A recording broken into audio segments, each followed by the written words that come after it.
In this video, we're gonna look at the Dolce & Gabbana Eau de Parfum Intense from 2021. It's a relatively new release, and it is nothing like the originals. Hey everyone, it's Peter from Central. I'm glad that you're here. On this channel, I'll talk about fragrances, designer niche, perfumers, so on and so forth. So if you're into fragrances or you just want to smell great, you know what to do.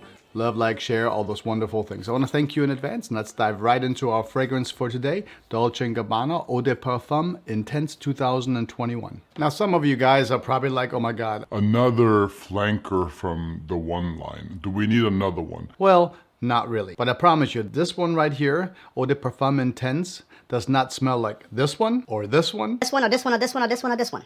Actually, this one could stand completely on its own. I think it has almost zero DNA left from the original The One, or any of the other flankers. It doesn't smell anything like that at all. If you wear this fragrance, nobody's gonna walk up to you and say, hey, is that a flanker of The One? Do you smell like The One from Dolce & Gabbana? Let's look at the bottle real quick.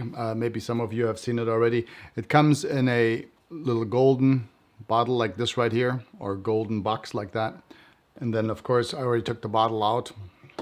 It looks like this. Dolce & Gabbana. It's, of course, the same design as all the other ones with the square little top here. And let's give it a spray while we're at it. Here we go.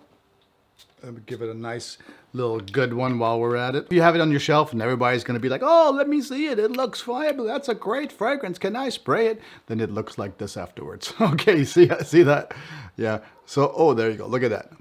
So you got to have a microfiber towel to kind of clean it up if you're going to leave it standing out. Otherwise, it's awful. For the notes in this fragrance, what we're going to have at the very top, it's going to be a blood orange, and there's going to be a bergamot and a little bit of ginger. So it actually opens up quite fresh when you first spray it. I was like, wow, it's completely different than the deeper, sort of warmer, cozy DNA of the original, The One, or all of the flankers actually. But as it sort of dives down a little bit further, you have some clary sage in there. There's some cardamom in this fragrance, and also some geranium. At the very beginning, when I first sprayed it, it didn't remind me of anything. But as it sort of like deepens a little bit, it reminds me a little bit of a Hugo Boss. Now, I actually went through my fragrances, and I'm like, golly, I feel like I've smelled this one before, but I can't pinpoint which one it is. So it's a little bit of a mixture of some fragrances. I can't quite pinpoint and say this is what it smells like. It's got its own sort of DNA, and actually I like it, even though it has sort of hints of other ones in it. And one that it kind of came to mind for me was Hugo Boss, the reversed one. Now, Hugo Boss reversed, it's a lot brighter than this one at the opening. This one right here, it has some grapefruit, it has some bergamot at the opening, so it's a little brighter. Imagine though if you had the grapefruit and you take it out, but you leave the bergamot and you substitute the blood orange.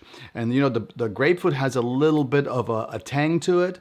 And to get that tang, what you do is you put in ginger instead. So you got blood orange, ginger, and the bergamot. So they're similar, but not. This one right here is a little bit more, it's a little bit more fruity, it's a little bit brighter than this one. This one is a little bit more on the smoother side, which is quite nice actually. And as it further deepens, as the fragrance kind of dives down a little bit further, it starts to dry out. And I don't mean as far as projection or longevity. I don't know how it dries, or it feels so dry. It kind of reminds me of a dryer sheet a little bit. When you smell a dryer sheet, you get the sensation that it dries your nostrils somehow. And this has a similar sort of feeling to it. And the only thing I could come up with is I get a similar sense when I smell Mont Blanc Individual. Now, they don't smell alike. I'm not saying that Dolce & Gabbana, The One, that it smells like Mont Blanc Individual. That's not what I'm saying. Mont Blanc Individual has a sense of a dryer sheet, the fragrance itself. Dolce & Gabbana, The One, very, very dry. It may be from the amber, it may be from the vetiver, depending on what kind of vetiver they used. Some vetivers are like dry and dusty, and perhaps the vetiver that was used in this one, it may be like that. I actually really like it. It's not at all like any of the flankers beforehand from The One. It doesn't smell like that at all. You can not detect it anymore.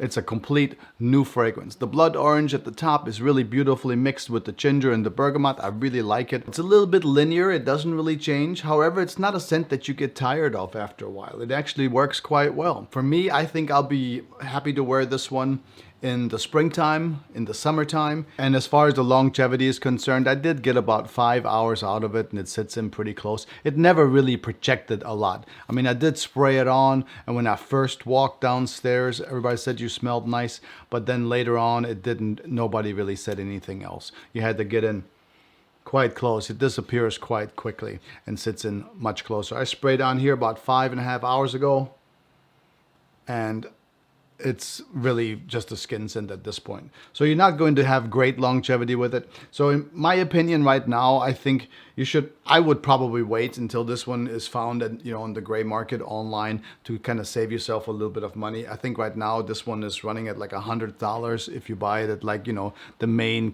corner stores of the malls and so on and so forth. So I would wait a little bit. Is it a good fragrance? Is it a nice freshie? I think it's great. I think you can wear this one to work. I think you can wear this one to play. I think you can wear this one anywhere. No one's going to be offended by it. It is a little bit linear, so it's not going to have too much of a movement. But it does smell nice, beautiful, fresh, and somewhat unique, although there's a lot of fragrances out there nowadays that kind of smell like this in one way or another, like we just discussed. I hope you got something out of this one. If you did, don't forget to love, like, share. Right down here. I appreciate it. Until next time, I want you to take good care of yourself. Always smell nice, and I will talk to you soon. Until then, Central.